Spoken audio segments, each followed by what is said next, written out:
Namaskar. I'm a movie star. I'm 51 years of age. And I don't use Botox as yet.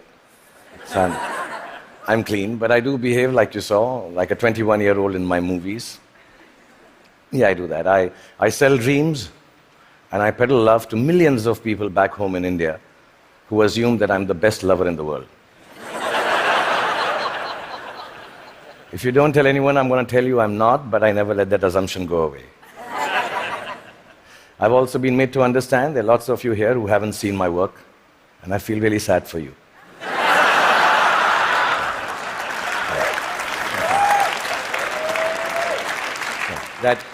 That doesn't take away from the fact that I'm completely self-obsessed, as a movie star should be. And that's when my friends Chris and Juliet called me here to speak about the future you. Naturally, it follows I'm going to speak about the present me.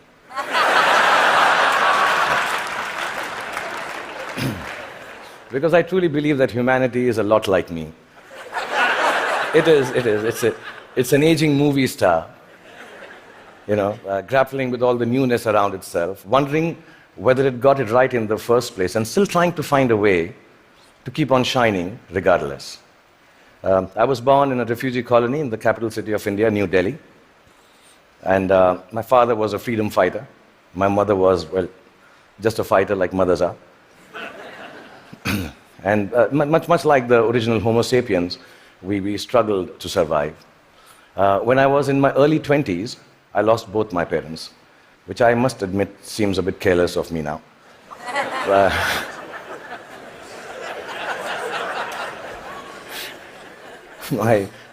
I do remember the night my father died, and I remember the driver of a neighbor who was driving us to the hospital. He mumbled something about dead people don't tip so well and walk away into the dark. And I was only 14 then, and I put my father's dead body in the back seat of the car. And my mother besides me, I started driving back from the hospital to the house.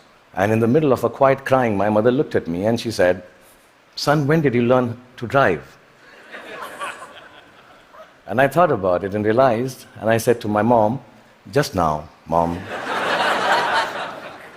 So from that night onwards, much akin to humanity in its adolescence, I learned the crude tools of survival. And the framework of life was very, very simple then, to be honest. I thought, you just ate what you got and did whatever you were told to do. I thought celiac was a vegetable, and vegan, of course, was Mr. Spock's lost comrade in Star Trek. You married the first girl that you dated, and you were a techie if you could fix the carburetor in your car. I really thought that gay was a sophisticated English word for happy. And lesbian, of course, was the capital of Portugal, as you all know. That was it. So we relied on systems created through the toil and sacrifice of generations before to protect us. And we felt that governments actually worked for our betterment. Science was simple and logical. Apple was still then just a fruit, owned by Eve first and then Newton, not by Steve Jobs. Till then, it was...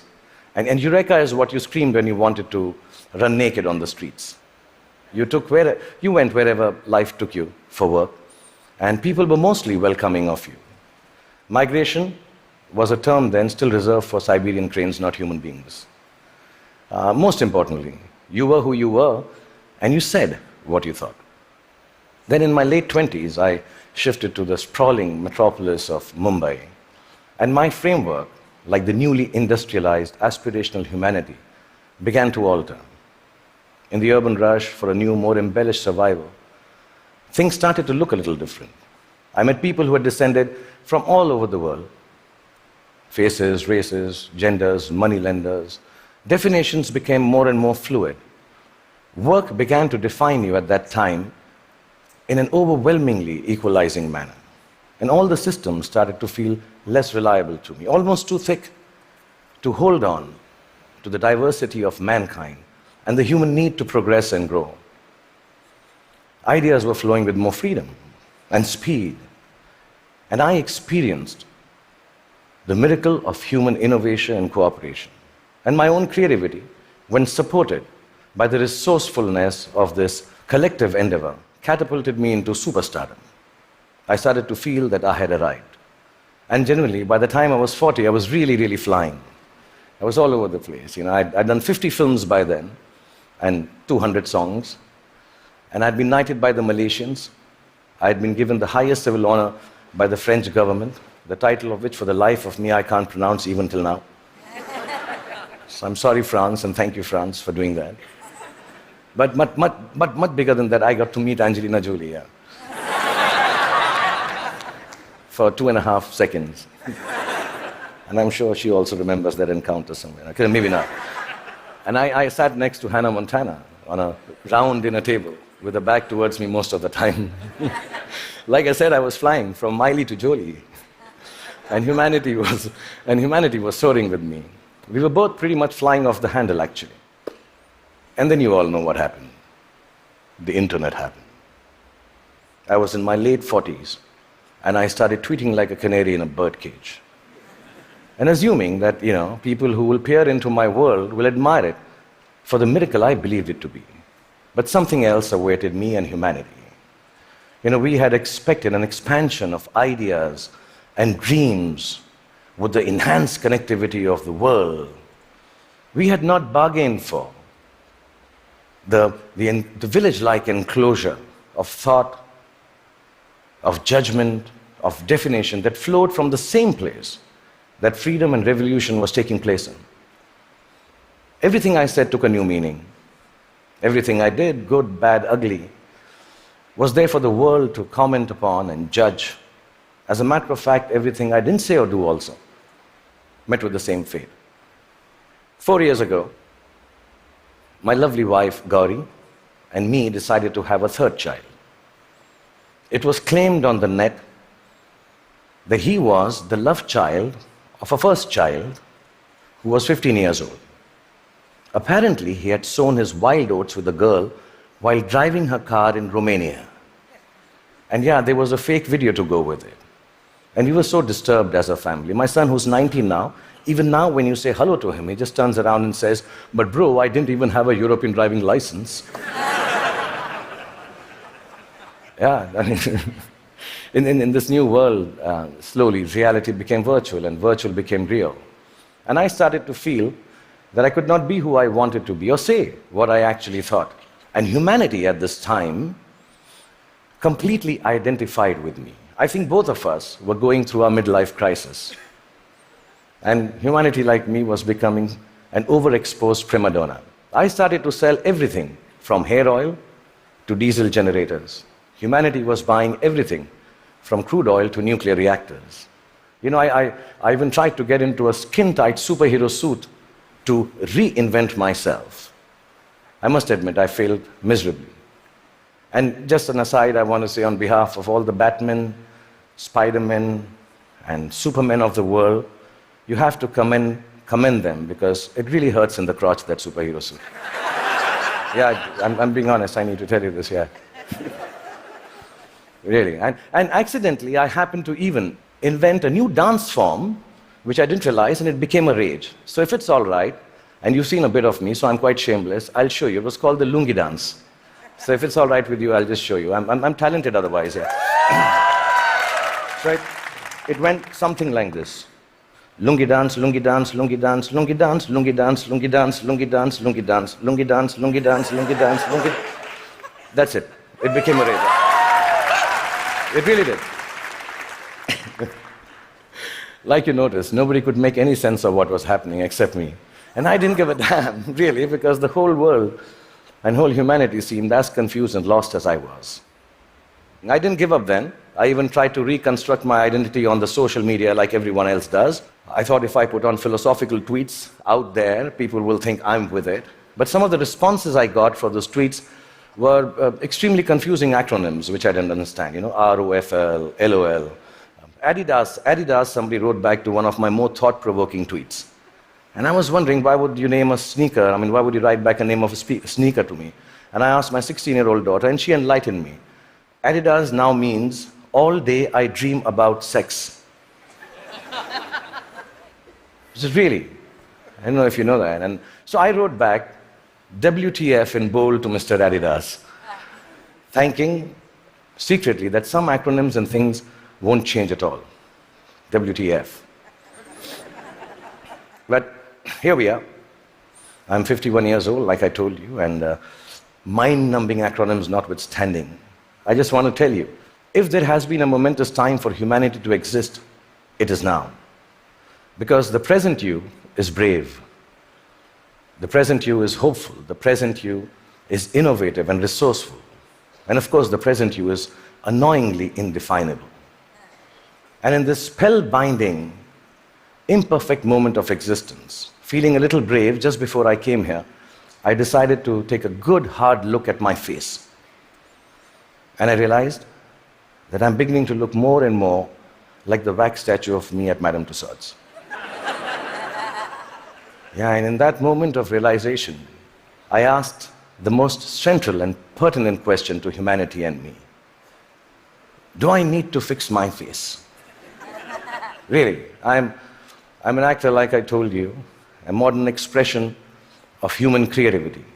The land I come from is the source of inexplicable but very simple spirituality. In its immense generosity, India decided somehow that I, the Muslim son of a broke freedom fighter who accidentally ventured into the business of selling dreams, should become its king of romance, the Badshah of Bollywood, the greatest lover the country has ever seen. With this face. Yeah, which has alternately been described as ugly, unconventional, and strangely, not chocolatey enough.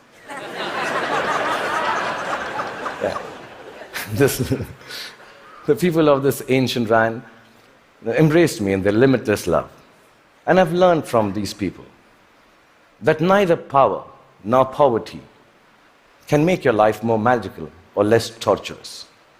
I've learned from the people of my country that the dignity of a life, a human being, a culture, a religion, a country, actually resides in its ability for grace and compassion.